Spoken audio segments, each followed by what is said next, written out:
Hey guys, welcome back to the channel. This is the 1010 Club. My name is Jonah and we are back in the basement with the Pantor Nautilus. Not that Nautilus. This is a different Nautilus, a 200 meter rated diver. These come in quartz and automatic. This is the quartz version from Pantor. Definitely some turtle vibes, but after we get into the specs, I do want to take a look at this watch compared to some other similarly spec'd watches and similarly priced watches to try and answer the question, what makes a customer buy a micro brand dive watch in 2023? Well, it's December, so it might as well be 2024. But with more and more brands coming out with these watches still, to me, I would think that the market's just a little bit flooded. So what would make you pick this Pantor over some other names? Let's try and answer that question. First, though, the specifications. This is a 45 millimeter in diameter watch. That is the cushion case. The bezel is around 42 millimeters wide. 46 millimeters lug to lug, a nice compact lug to lug measurement. So should fit a good amount of wrists, even though this is a larger watch. By the way, this is the smallest watch that Pantor has in their collection. 12.5 millimeters thick. I would say that's thanks to the quartz movement, but the automatic version of this watch is the same thickness.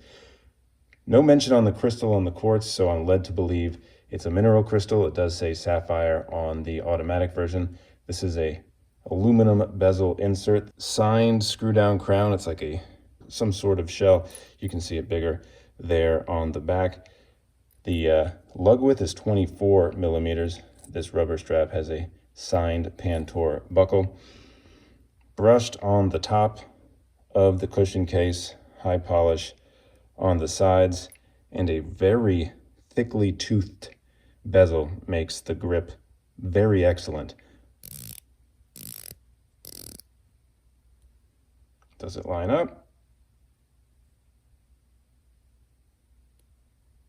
You be the judge. Taking a look at the dial, they do say they want to make a focus on legibility. I think they definitely got that 100% right.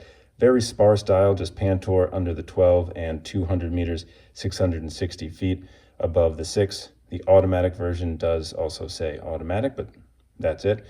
The date is tucked at the 4:30, and the indexes are nice. There's like a shield shape at the 12, then some circles and squares at the 3, 6, and 9. The flat black dial really shows off those sword hands that also kind of look exactly like pencils, since they have those triangles at the end. The second hand has a lollipop at the end and it's ticking along, as does a quartz. It looks like it's hitting most of those minute markers.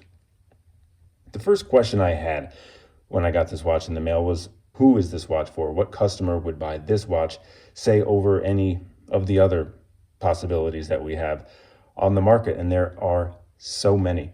The first one that came into mind was this from the DIY Watch Club, Coke versus Pepsi. This is also 42 or 43 millimeters versus 45. There is a GMT version of this Pantor, by the way, but the specs are a little bit different. This is a ceramic bezel. This is a sapphire crystal. The case looks a little bit different, maybe a little bit more design with the polished chamfer on the edge. I'd also say that the rubber strap is a little more pliable, a little more comfortable than the Pantor. And the DIY Watch Club, which, by the way, there's a link to the video, also a discount code if you're interested, $309 for the auto version of this, $390 for the auto version of the DIY Watch Club. And the questions start to pile up. We also look at the watch it's most closely related to, the actual Seiko turtle. This is the King Turtle SRPE 03. I think there's another link to this watch as well. And if you want to get this one on eBay, ceramic bezel insert, sapphire, automatic movement, starts around $350, so around $40 more than the Pantor. Long Island Watch actually sells a new Seiko turtle for $370. Again, bringing us back to the question, who would buy this watch?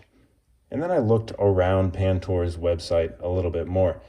Many micro brands, Pantor included, can make a statement more easily when they have some of their less traditional models. Some designs that are a little bit out there, perhaps that wouldn't survive on a mass market scale, but would survive on a small micro brand scale. Some of their other watches do look kind of crazy, and I think people who like interesting watches will buy those. Who would buy this watch? I'm not entirely sure, mostly because if you wanted an affordable quartz diver, do I even have to say its name? Of course, the choice is up to you. Do check out all of Pantor's watches. If you're into those chunky super tool mega divers, they have the answer for you right there on their website. Or if you want to save a few bucks on a turtley shaped watch, 200 meters water resistance, a Swiss quartz movement inside, for $160, maybe I just answered my own question. Thanks so much for hanging out. As always, subscription to the channel really does help. And I'll see you next time.